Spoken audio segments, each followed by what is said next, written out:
Bom dia, turma! Na aula de hoje de ciências, vamos fazer a correção da atividade que fizemos no livro de reforço, página 87.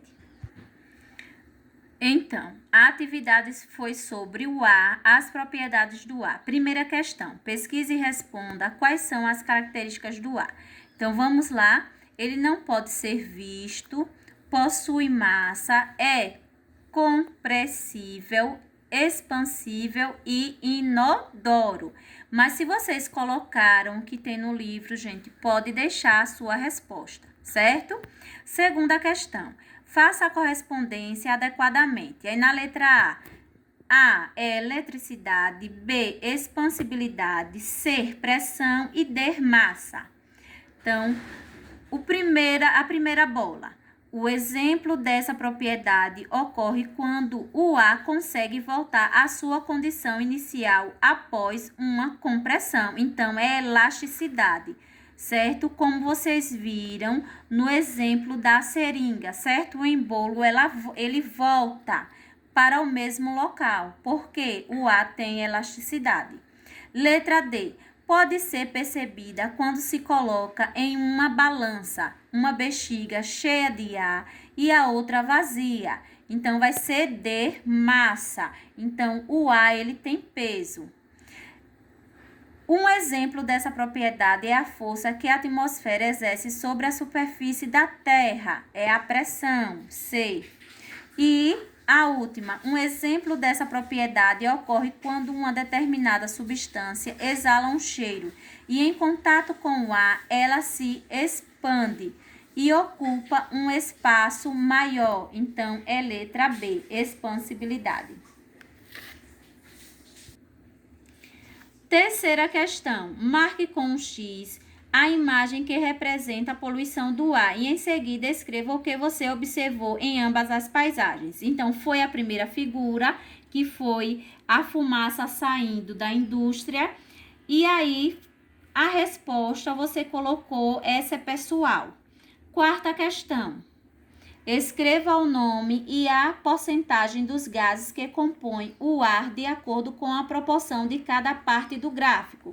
Então, vamos lá. O nitrogênio vai ser essa parte azul, 78%, né? Aí, 1% vai ser o gás carbônico e outros gases, que é a parte laranja.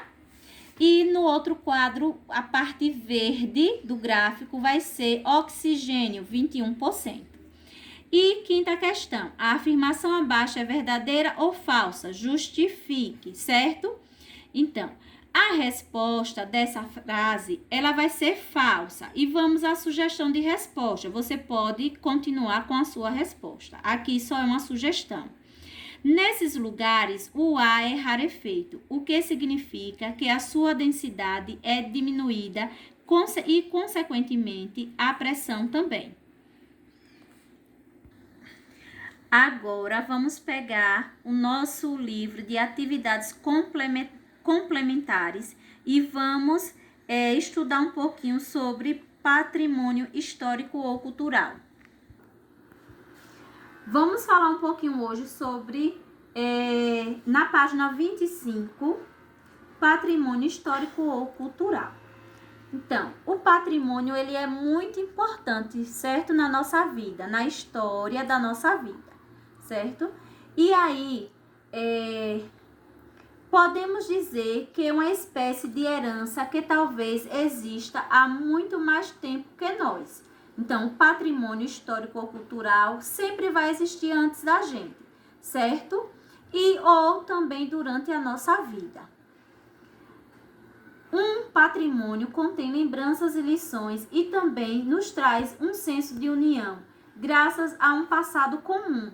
Devemos tratar o patrimônio com respeito e cuidado, pois cedo ou tarde, da mesma forma que nos foi entregue por nossos antepassados, será a nossa vez de entregá-lo para as gerações futuras. Afinal, não há como alguém receber um patrimônio que está destruído ou que nem existe mais. Então, nós devemos tomar conta, cuidar do nosso patrimônio histórico, certo? Seja uma casa, um edifício, não podemos destruir, devemos cuidar e preservar. Seja as nossas fotos, contando a história da nossa vida, certo? Tudo isso vai ser um patrimônio histórico que nós recebemos de alguém, certo, do passado, ou que nós também iremos cuidar para que as futuras gerações também tenham. Vamos ver os tipos de patrimônio. Então, na história, existem 2 tipos de patrimônio cultural. Os patrimônios materiais e os imateriais. Os materiais, vamos ver, vocês estão olhando aí essa figura, não é?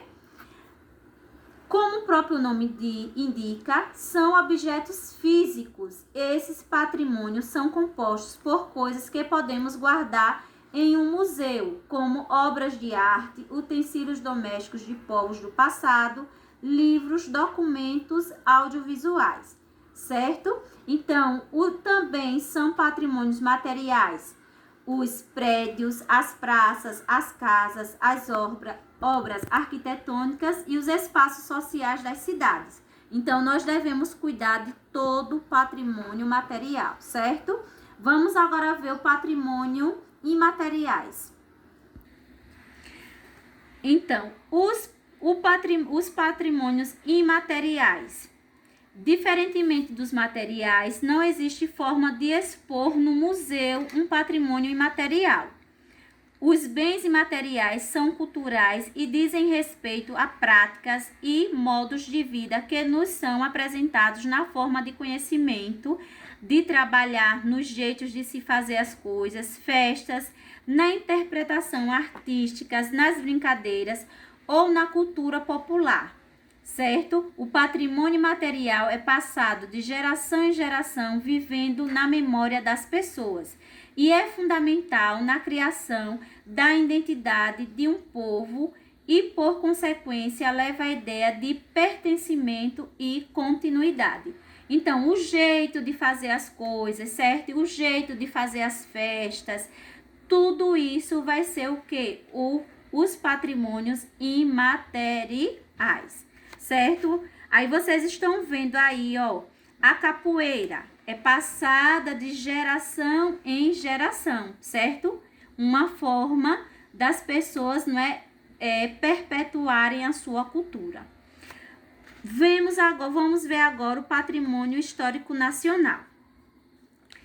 Como o nome indica, os patrimônios históricos nacionais são patrimônios que pertencem a todo um país, guardam a memória histórica da nação e atribuem identidade única a seu povo. Todos os países têm leis e órgãos que protegem os patrimônios históricos, objetivando dar continuidade à existência dos patrimônios e punir aqueles que danifiquem, certo? No Brasil, temos como responsável pela preservação do patrimônio o Instituto do Patrimônio Histórico e Artístico Nacional. O patrimônio universal são considerados importantes para todo mundo, e não apenas para uma única nação. Existe um órgão internacional que seleciona em vários países locais e bens que podem ser considerados patrimônio mundial. A Organização das Nações Unidas para a Educação, Ciência e Cultura, a Unesco, certo?